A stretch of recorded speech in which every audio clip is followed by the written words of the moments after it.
ہم صحابہ کے سپاہی، ہم محمد۔ اللہ تبارک و تعالیٰ نے ہم سب کو یہ زندگی عطا فرمائی ہے، یہ بہت ہی قیمتی زندگی ہے اور مختصر سی زندگی ہے۔ اس مختصر سی زندگی میں جو اللہ کی وحدانیت کے مطابق اور جناب محمد رسول اللہ صلی اللہ علیہ وسلم کے فرامین کے مطابق اپنی زندگی کو گزارتا ہے اور گزار کر کے قبر کے اندر جاتا ہے، تو خدا کی قسم اللہ تبارک و تعالی ایسے شخص کو جو اللہ کی وحدانیت کے مطابق اپنی زندگی کو گزارتا ہے، آقا کریم صلی اللہ علیہ وسلم کے فرامین کے مطابق اپنی زندگی کو اپناتا ہے، تو اللہ تبارک و تعالی اس دنیا کے اندر بھی اس شخص کو کامیابی عطا فرماتے ہیں۔ اور خدا کی قسم، رب ذوالجلال کی قسم، اس دنیا سے جانے کے بعد جو ہمیشہ ہمیش کی زندگی ہے، کل حشر کے میدان میں اللہ تبارک و تعالی اس وقت بھی ایسے شخص کو کامیابی کا تاج پہناتے ہیں، ذلت و رسوائی سے بچاتے ہیں، اور جس سے اللہ رب العزت راضی ہو جائے اللہ اس کو جنت کی ضمانت عطا فرماتے ہیں۔ میرے معزز و مکرم حاضرین مجلس اور میرے اسلام کے غیور نوجوانوں، چونکہ یہ مہینہ شعبان المعظم کا مہینہ چل رہا ہے، اس مہینے کے اندر آقا کریم صلی اللہ علیہ وسلم روزے کا اہتمام خوب کیا کرتے تھے۔ حالانکہ پیچھے والا مہینہ جو گزرا ہے رجب کا مہینہ، اسی مہینے سے آقا کریم صلی اللہ علیہ وسلم یوں دعا کیا کرتے تھے، اللہم بارک لنا فی رجب و شعبان و بلغنا فی رمضان، کہ اے اللہ تبارک و تعالی ہمیں رجب اور شعبان کے مہینے میں برکتیں عطا فرما اور رمضان المبارک کے مہینے تک ہمیں پہنچا۔ اما عائشہ صدیقہ رضی اللہ تعالی عنہ ارشاد فرماتی ہیں کہ جب شعبان المعظم کا مہینہ آتا تھا تو میرے محبوب صلی اللہ علیہ وسلم روزے کا اس طریقے سے اہتمام فرمایا کرتے تھے کہ مجھے لگتا تھا، میں سوچتی تھی کہ اب شاید حضور اکرم صلی اللہ علیہ وسلم اب روزہ نہیں چھوڑیں گے۔ اما عائشہ فرماتی ہیں کہ اس طریقے سے آپ اہتمام کیا کرتے تھے روزوں کے اندر کہ اما عائشہ فرماتی ہے کہ میں سوچتی تھی کہ اب شاید روزہ نہیں چھوڑیں گے، اور کچھ دنوں کے بعد بیچ میں حضور اکرم صلی اللہ علیہ وسلم اس طریقے سے روزوں کو ترک کر دیتے تھے، چھوڑنے لگتے تھے کہ اما عائشہ صدیقہ رضی اللہ تعالیٰ عنہ ارشاد فرماتی ہیں کہ میں سوچتی تھی کہ اب شاید حضور اکرم صلی اللہ علیہ وسلم روزہ نہیں رکھیں گے۔ اس سے پتہ یہ چلتا ہے کہ شعبان المعظم کے مہینے کے اندر جتنا ہو سکے انسان کو غفلت والی زندگی سے نکل کر کے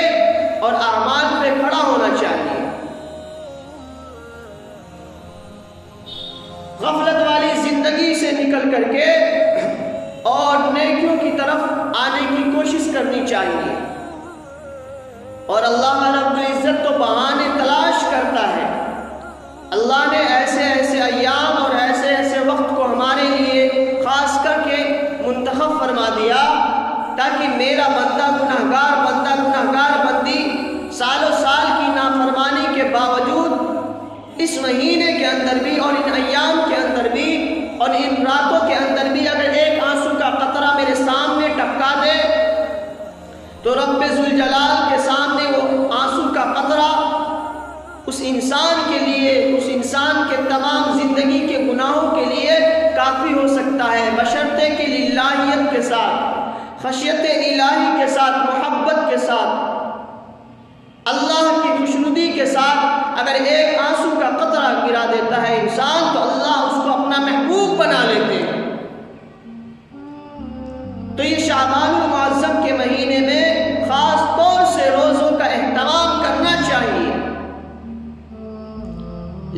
15 شعبان المعظم کی رات جو ہوتی ہے جس کو ہم شب بارات کے نام سے یاد کرتے ہیں، یہ شب بارات جو حدیث کے اندر یہ شب بارات کا لفظ کہیں نہیں آیا، بلکہ جو ہمارے علماء کرام ہیں بڑے بڑے، انہوں نے یہ نام رکھے ہیں۔ شب کے معنی ہوتے ہیں رات، اور بارات کے معنی ہوتے ہیں بری ہونے والا، یعنی یہ رات جہنم سے آزادی ہونے والی رات ہے۔ آقا کریم صلی اللہ علیہ وسلم کے ایک فرامین کے مطابق حدیث پاک کے اندر آتا ہے کہ آقا کریم صلی اللہ علیہ وسلم ارشاد فرماتے ہیں کہ اس رات بنو کلب کی بکریوں کے جسم کے اوپر جتنے بال لگے ہوئے ہیں، اس وقت بنو کلب کے اندر، ان کے قبیلوں کے اندر بے شمار بکریاں اور بھیڑ ہوا کرتے تھے۔ تو آقا کریم صلی اللہ علیہ وسلم ارشاد فرماتے ہیں کہ اس رات میں اللہ تبارک و تعالی بنو کلب کے بکریوں کے جسم کے اوپر جتنے بال لگے ہوئے ہیں، اس سے بھی زیادہ لوگوں کو اللہ تبارک و تعالی جہنم سے آزادی فرماتے ہیں۔ اس رات میں انسان کو عبادت کا اہتمام کرنا چاہیے، میں منع نہیں کرتا، لیکن آقا کریم صلی اللہ علیہ وسلم کے فرامین کے مطابق، اور نفلی عبادت آقا کریم صلی اللہ علیہ وسلم کی جتنی ہوتی تھی وہ تمام کی تمام عبادتیں گھر کے اندر ہوا کرتی تھی، مسجد سے ان کا کوئی لینا دینا نہیں۔ لیکن آج انسان ان ایام کو رسم و رواج کے طور پہ منانا شروع کر دیا، اور ایک تہوار یعنی ایک عید کی شکل بنا لیتا ہے، ایک تہوار کی شکل میں اس کو منایا جا رہا ہے، کہ انسان اپنا عقیدہ بنا چکا ہے کہ ان ایام کے اندر ان راتوں کو ہمارے جو بڑے ہیں، آباء و اجداد میں سے، باپ داداؤں میں سے جو اس دنیا سے گزر چکے ہیں، وہ اس رات ہمارے گھر ان کی روحیں تشریف لاتی ہے، اور حلوے پکائے جاتے ہیں، دیگیں تقسیم ہوتی ہیں، کھانا بنایا جاتا ہے، مسجدوں میں لوگ اکٹھا ہو جاتے ہیں، ادھر چائے تیار ہو رہی ہے، ادھر بریانی کی دیگیں چل رہی ہے۔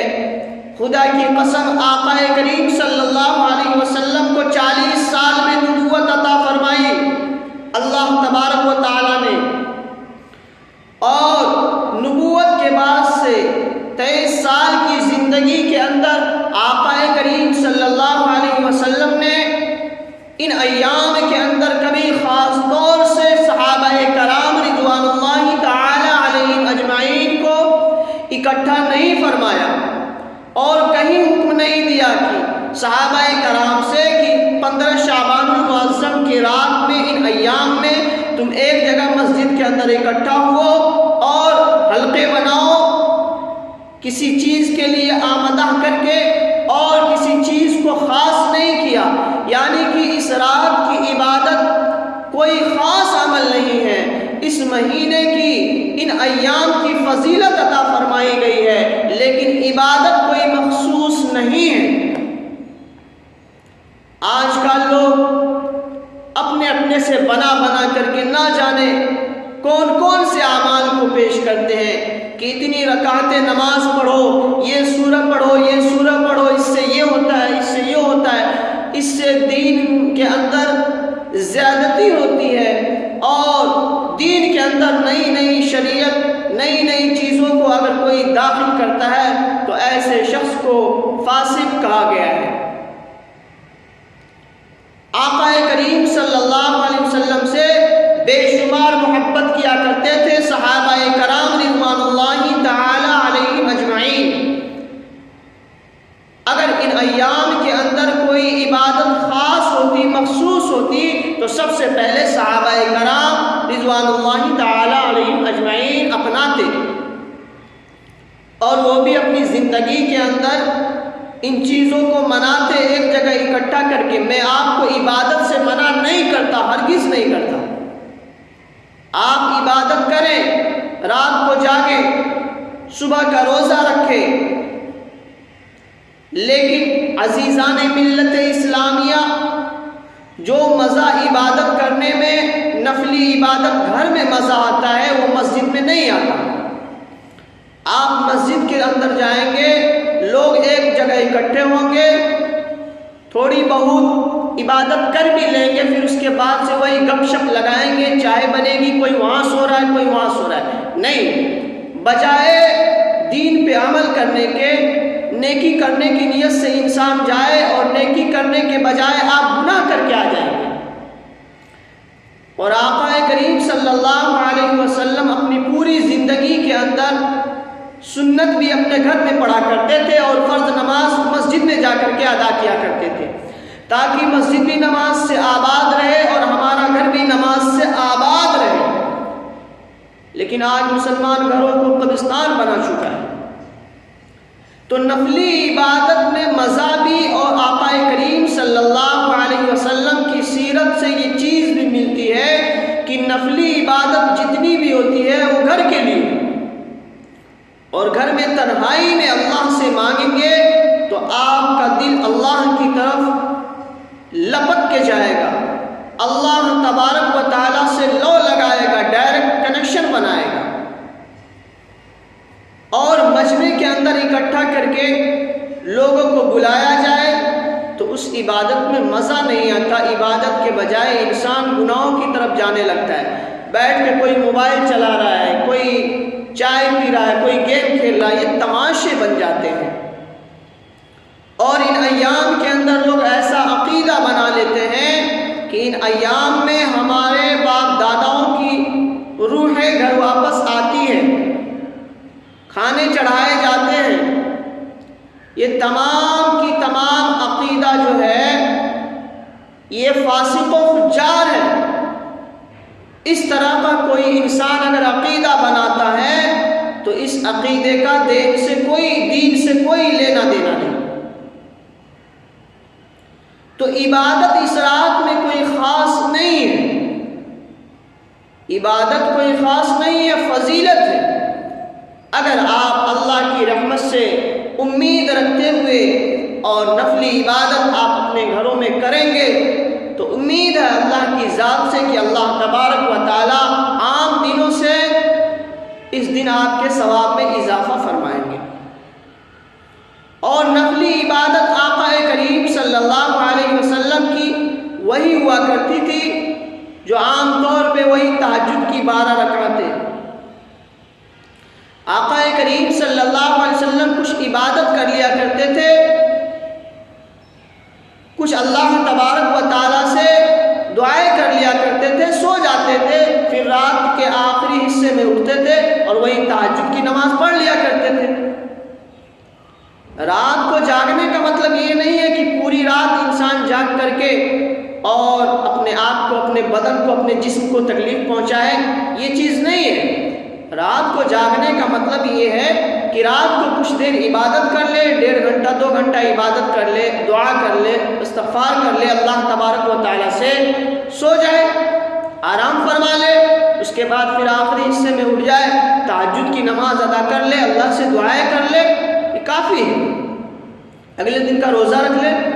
اور یہ چیز انسان کبھی بھی کر سکتا ہے، لیکن اگر اس دن بھی کرنا چاہے تو یہ نفلی عبادتیں ہیں، یہ نہ کہ راتوں رات پوری رات جاگ کر کے انسان تماشے بنا رہا ہے، کہیں چائے بن رہی ہے، کہیں کھانے تیار ہو رہے ہیں، کہیں پٹاخے چھوڑے جا رہے ہیں۔ یہ تمام کی تمام چیزیں، یہ رسم و رواج جو جشن کے طور پہ اور اجتماعی طور پہ منایا جاتا ہے،